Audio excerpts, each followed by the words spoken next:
Hi, everybody. My name is Matt Moyer, and I'm extremely excited that you are taking EDL 624, the ethics class with Dr. Knight Abowitz. It was one of my absolute favorites, and hopefully you enjoy the class. And I'm here today to talk to you a little bit about if you're interested. I know you might have the same assignment that I did, was to create a moral network map. And again, it was one of my favorite assignments that I did.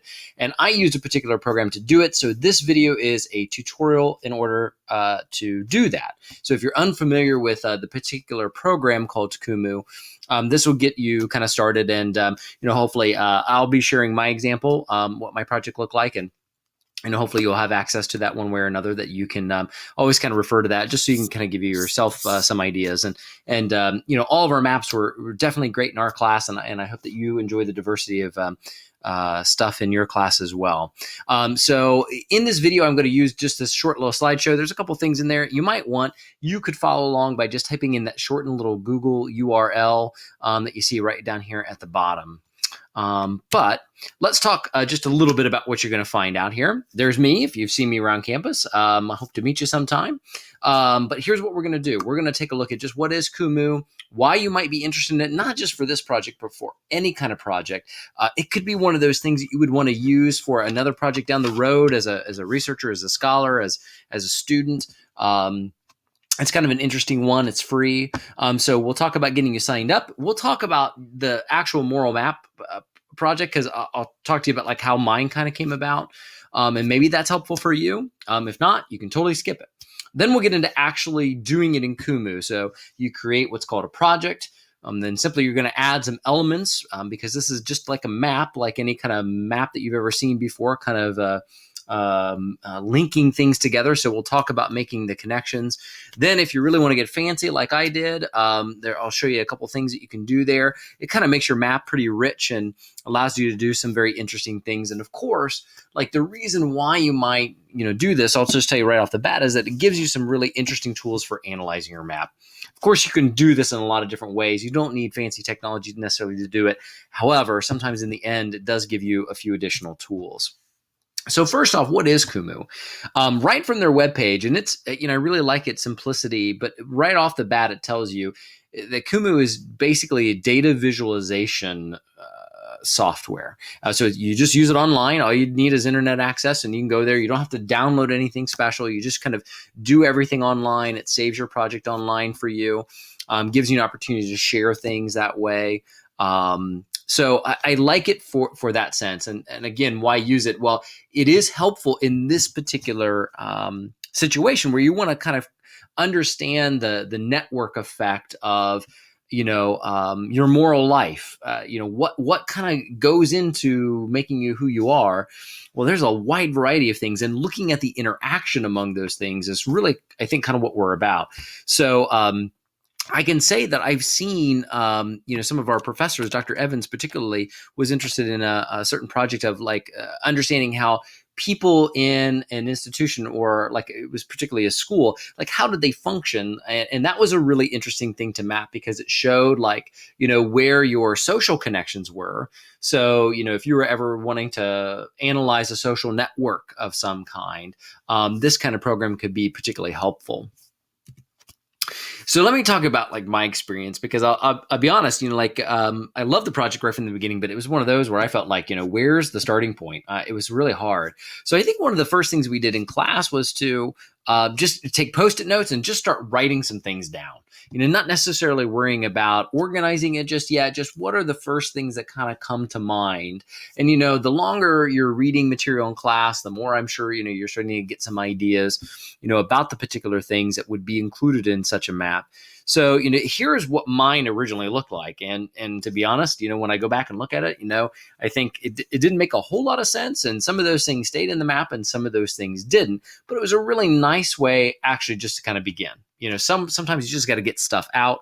And so however, you start that kind of process when you're starting to brainstorm, I hope that you find, something works for you, because, it's just nice to have some ideas to begin to start with.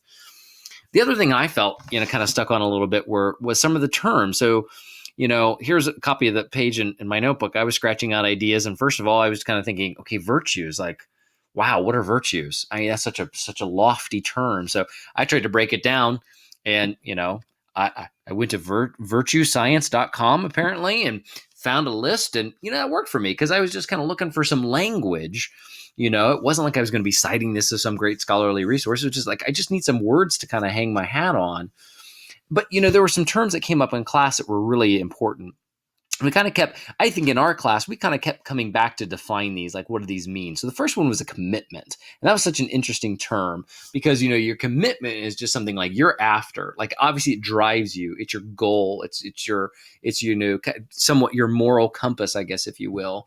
And it's what's shaping your behavior, kind of making you do the things that you do. And then, of course, virtue was definitely a big one. And I really like this phrase that we wrote down, or that I wrote down. I heard it somewhere, or I misheard it somewhere.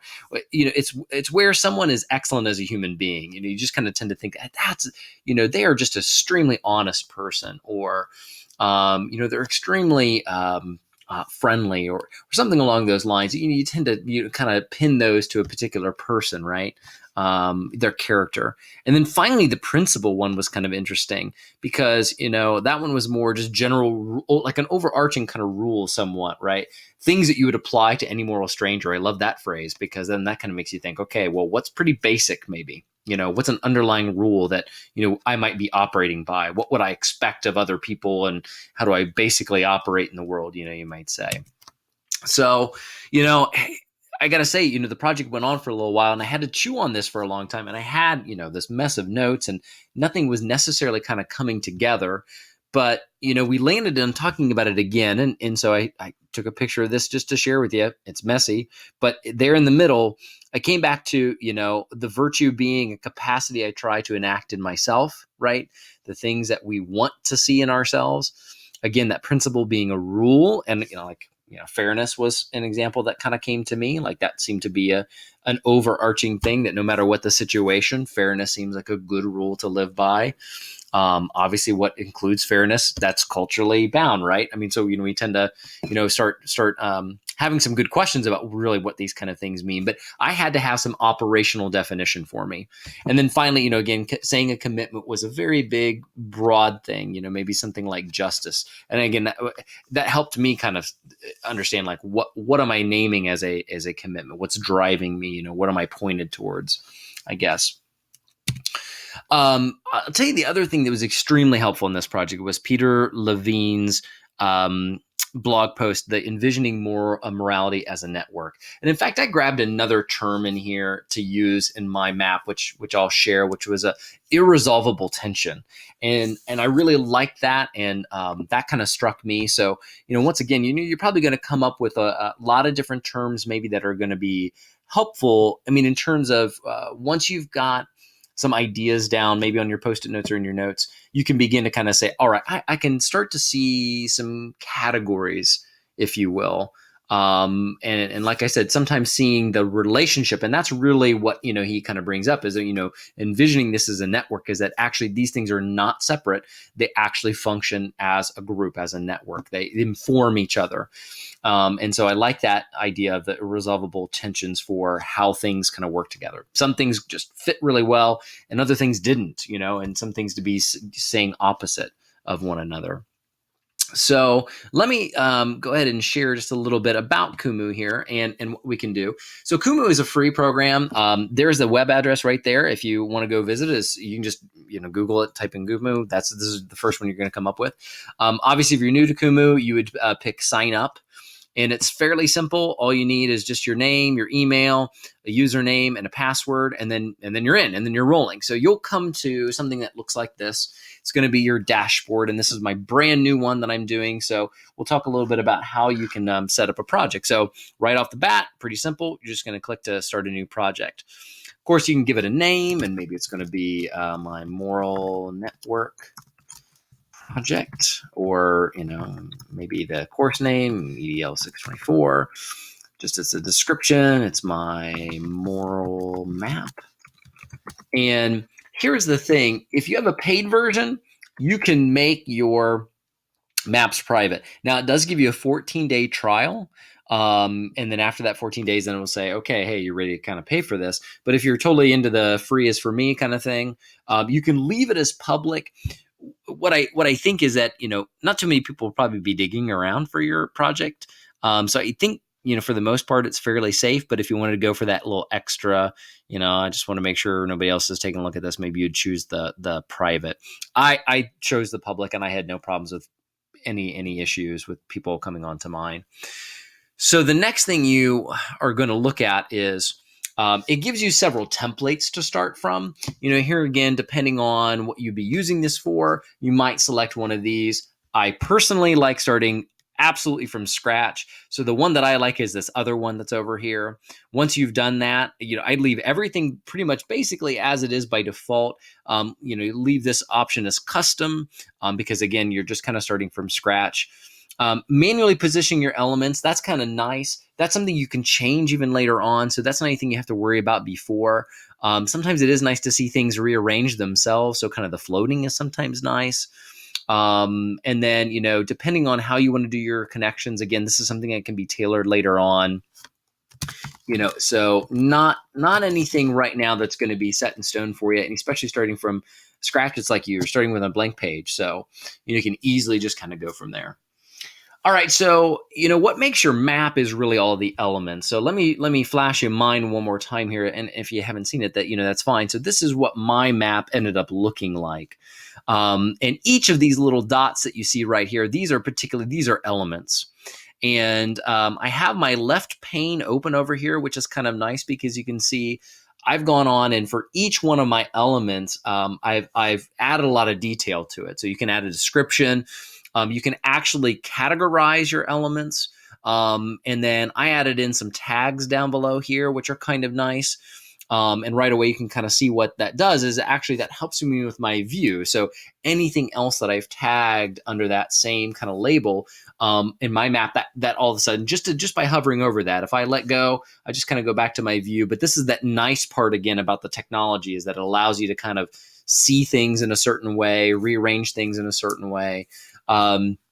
But these things are the elements. So these are the things that are, maybe those individual items that you've kind of come up with, the things on your Post-it notes or the things in your notes, just, whatever you've kind of spit out. And, I'll be honest, the more the better. That's kind of nice to have in there.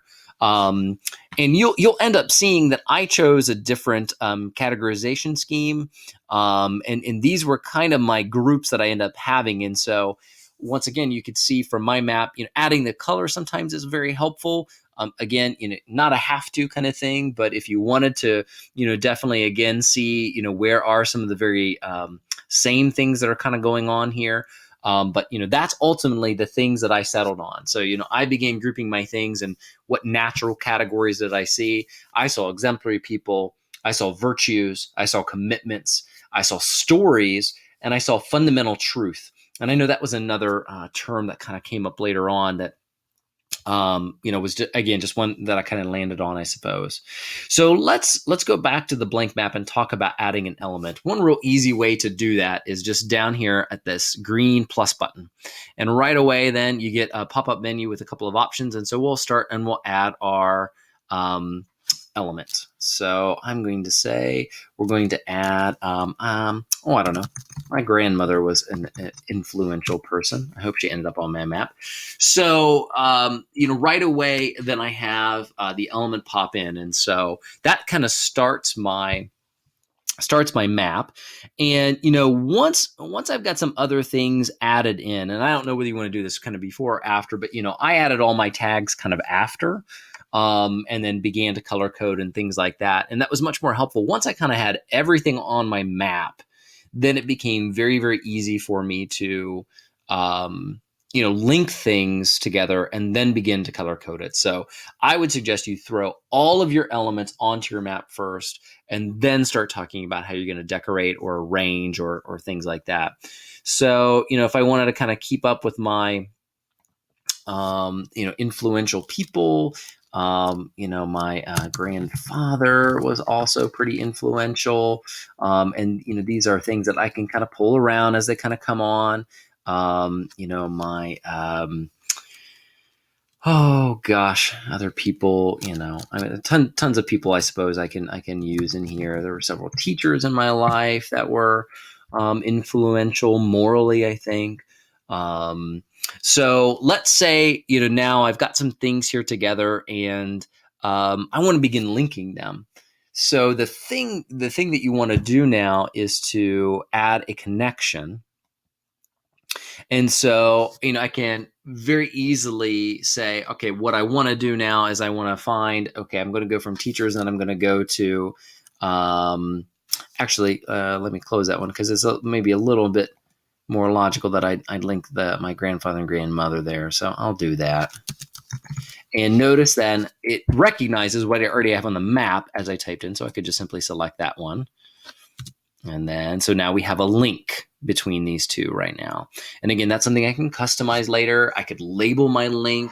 I could say how they're necessarily connected. I could color code that. I could change my connections to make it, like an arrow, like from one way to another, to maybe indicate the relationship of being in one direction. But for right now, that's pretty good. I'm going to add a couple more things on my map just to kind of give you an idea about how, maybe you might begin to tag or sort some other things out. So, let me go back and let me talk about a couple of virtues. Fairness as a virtue is something, I try and strive for. One of my big commitments was justice, I think, from my map, if I'm not mistaken.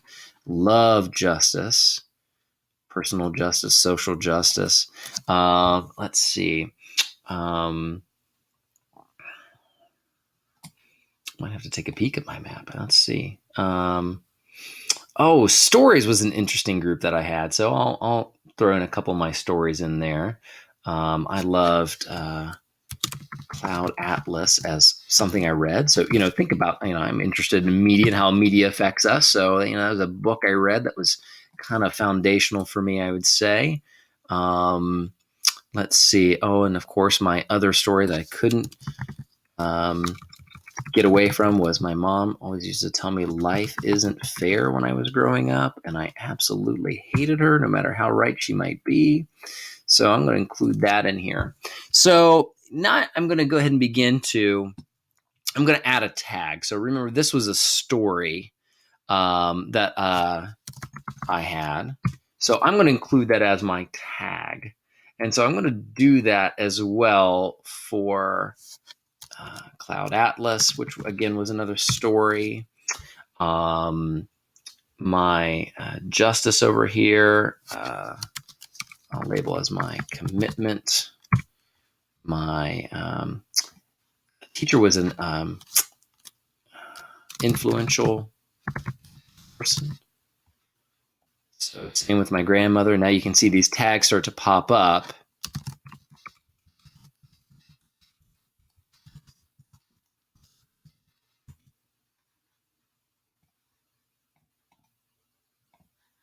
So far what we've got on our map is, we've got just one basic connection. And of course, maybe, there are going to be a couple other things, that I might connect. I do believe, select 2 items. I think I did. Yep, 2 items right there. And I just simply, clicked shift and I can connect there as well. So I can connect those 2 elements very quickly like that. So again, there's always more than one way to do something technologically, but if you wanted to do that, you certainly could. So, once again, you could hold shift, or sometimes, command is an Apple thing. And sometimes that lets you select a couple of objects at the same time if you wanted to, manipulate them that way. But I'm going to close this pane over here only because what I want to do is now I want to come over here and open the settings page. So here's where we're going to kind of maybe get to be a little fancier. And I would suspect that your map is going to have a lot more elements than this one, a lot more connections, obviously, than what I have. But what's kind of nice is I'll just, I think, be able to show you some things in terms of the things you can do. This is the decorating kind of part. So one, you can set some rules just generally about all things on your map. But what I found is the decorate option is kind of nice, because what that does is that allows you to show connections or elements in a particular way. So I'm going to add an element rule here, and my tags that I used. If I say that my tag is an influential person, and now what I can do is I can say what I want to do is for any of the tags that is listed as an influential person, I want to change that color. And so what I want to do is I want to just click right in the box, and maybe I want to choose a particular color. So I'm going to set all those people as blue. There's a few other additional things that I could do for these, but I think that, it's pretty simple for right now. And of course, it's okay to play around with these kinds of things. So what you see is I've got now these things labeled. The ones that had that label or that tag of influential person should be highlighted. Now, what I see is that I had an error with my teachers because that was an influential person. So if I come back over here, I can make sure, there we go, that that gets labeled. And notice right away it turned to blue. So now it kind of lumped in with that group. So what you're going to do is you're going to add multiple, I have multiple tags, my commitment, anything labeled as my commitment. We're going to change to a different color. So once again, that kind of helps me in analyzing what I have once it's on the map. So connection rules are the same sort of thing. Now, here's one thing I brought up in my map, which was kind of an interesting thing. So I'm going to actually, just like you can label, you've seen me label these. I'm going to select this connection, and I'm going to go back over here for a second because if you've seen it and I've clicked on it and it doesn't seem like it changes very much. If I hover over it, it kind of indicates it. But notice now over here in this pane, it is said, oh, this is a connection type. And so now what I can do is, and I could label them, again, kind of, by a category. And what I'm going to do is I'm going to call this an irresolvable tension because, maybe my grandfather and grandmother were extremely influential, but one influenced me in one way and the other influenced me in sort of an opposite way. What that might do is, that might say, okay, well, that's something I want to point out. Like these two are related, but yet what's so interesting about their connection is that they seem to be polar opposites. And yet, I see both of those things in myself. So what I can do is, now once I do the same thing like I did, I'm going to add a connection rule. So I have this one rule that I can change. And this time what I'm going to do is I'm going to change the style of it. And of course I could change the color if I wanted to, change the size, but I'm going to change that link to be dashed. And so now what I've done is anywhere else, I can, add an irresolvable tension, label that connection that way, and it will show up in just such a way. So, maybe I have an irresolvable tension between that belief that life isn't fair, but yet you hold justice as a commitment. That seems to be, holding two conflicting ideas at the same time. And gosh, we're human and complex. So, that's likely to happen on your map. So one last thing I kind of wanted to share with you. And that is, you have a few extra tools in terms of analyzing your map besides just the way of like color coding it or hovering over certain things to kind of show, right now everything else kind of faded away because, I've got my influential people and I've got this one connected to, this other story that's out here. So besides that, what you have are some cool tools that are social analysis tools, social network analysis tools. So you could select that right there. And what that does is it pops up the window over on the left-hand side. And what you can do is you can choose one of these metrics over here. And the one I found most helpful was degree. That just simply tells you of all the things you have, what has the most links. What is like a big node that has all kinds of other things seemingly connected to it. And it just basically makes a list. Mine will not be very interesting at all if I do this. Let me show you what mine over here looked like. It's probably a little more interesting to do it with one that has a lot of different things that are going on. So in running mine, what that did is it just simply said, all right, well, with justice, you have 14 different things that have been linked to that. So obviously that must be a pretty huge factor in terms of my moral map, things that, I saw as being connected. Um, and there can be one helpful way of looking at it. It's not necessarily, the only way of looking at it. Closeness is another way of kind of looking at it. How widespread are those things among your network? The betweenness one is kind of cool because it shows like, maybe this person is like a key bridge, or this element is a key bridge between many other different elements. It's not removed very far. It's only one step away from many, many different things. So there's a lot of different things that you can kind of play with there. I suppose the one last thing that I kind of, share with you, which I hadn't necessarily mentioned before, is, the richness of things that you're allowed to do kind of over here, just, selecting off of my elements. I kind of chose this as a place to write my reflection. So it's an overview of what the map kind of really means to me, and how I kind of process the map a little bit. And, once again, when you do click on any one particular element, you have that option of adding in the same sort of thing. I'll show you that, you do have an option of putting in a photo if you wanted to get really super fancy and put in a picture of somebody or something. You certainly can. And then hopefully also down below, if you had anything that you wanted to link to with a URL, you certainly could do that in each of these, in the pane for each of your elements that are over here. So I hope that's been, somewhat of a helpful overview of Kumu and what you can do.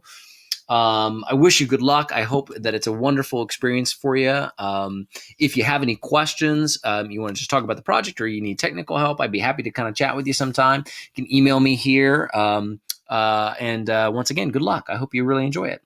Thanks for listening.